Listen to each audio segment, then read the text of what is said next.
Artificial intelligence अर्थात AI मुळे जगभरात पुढच्या 5 वर्षात तब्बल 9 कोटी लोकांच्या नोकऱ्या जाणार आहेत आणि त्यामुळे नोकरीच्या बाजारात खळबळ उडण्याची भीती व्यक्त केली जाते। येत्या 2030 पर्यंत विविध क्षेत्रातील कोट्यवधी नोकऱ्या जातील असा धक्कादायक निष्कर्ष वर्ल्ड इकॉनॉमिक फोरमच्या फ्युचर ऑफ जॉब्स या रिपोर्टमध्ये काढण्यात आलाय।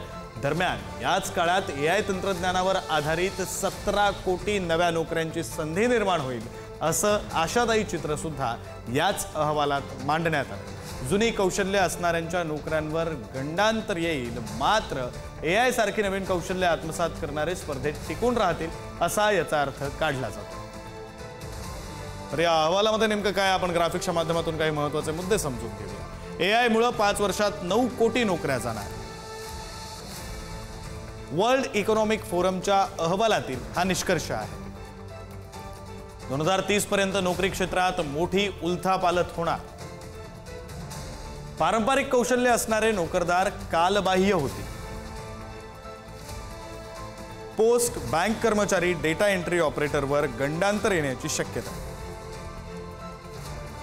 डिझाइन, प्रिंटिंग, अकाउंटिंग, सेल्समन, कंडक्टरवरही गदा येऊ शकते। AI तंत्रज्ञान आत्मसात केल्यास 17 कोटी नव्या संधी उपलब्ध सुद्धा होऊ शकतात।